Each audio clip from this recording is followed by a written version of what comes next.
If I were to ask for a show of hands, how many would agree that you or someone you know has been personally affected by attention deficit hyperactivity disorder, or ADHD? In a study based on data collected by the CDC from 1997 to 2016, researchers found that the prevalence of ADHD diagnoses in children and adolescents ages 4 to 17 rose from 6.1% to 10.2%. That's about a 67% increase. Let's take a closer look at some of the statistics. The estimated number of children who have ever been diagnosed with ADHD is 6.1 million. Of that, 388,000 of those children are ages 2 to 5 years old. 2.5 million of those children are ages 6 to 11 years old, and 3 million of those are ages 12 to 17.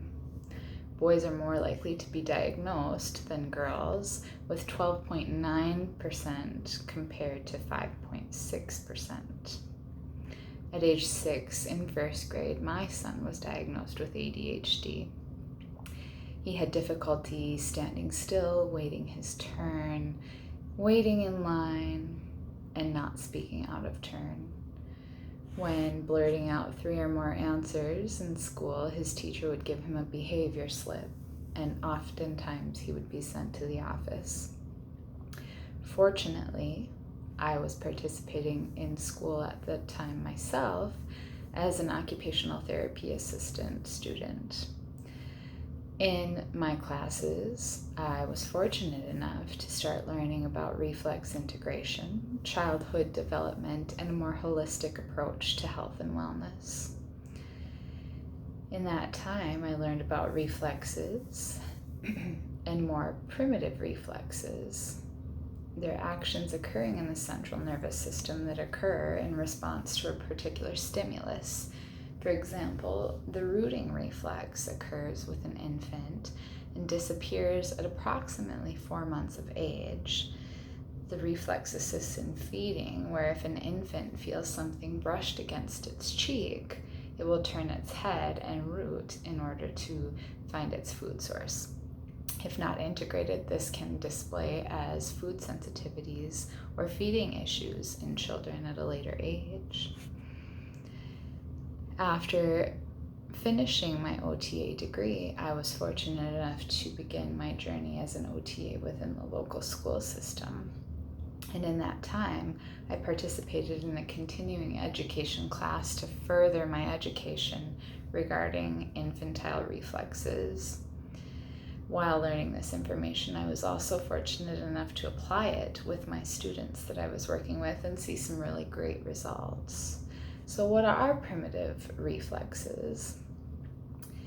The asymmetrical tonic neck reflex, or ATNR, and the symmetrical tonic neck reflex are the most significantly associated with inattention and executive function deficits.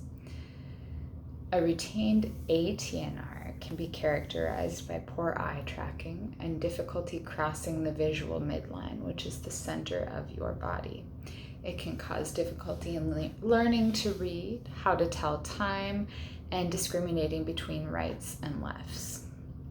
Retained STNR can be characterized by poor postural control, eye-hand coordination, and difficulty with focusing.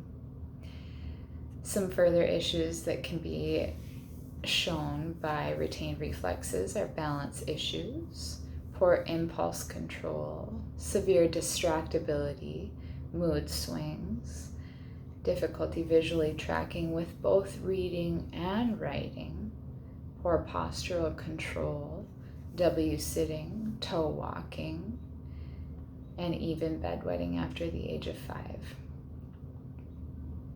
When providing primitive reflex testing to a group of students with ADHD, 65 to 70% of those students presented with one or more retained primitive reflexes, holding them back from reaching their full learning potential within that school system.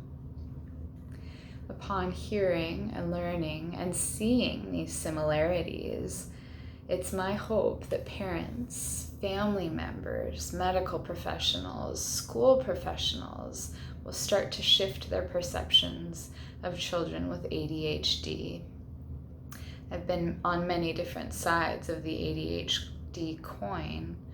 A mother trying to find what was best for her son, a professional working with parents and staff frustrated with a diagnosis or symptoms of. But I have also been able to watch children grow and participate in these activities that integrate their reflexes and seen what a difference it can make. I'm not here to say that medication is not the answer or that ADHD may have been misdiagnosed or that it can be fixed with reflex integration. I'm simply sharing this information in order to provide a source of hope for teachers, professionals, and even students. Thank you.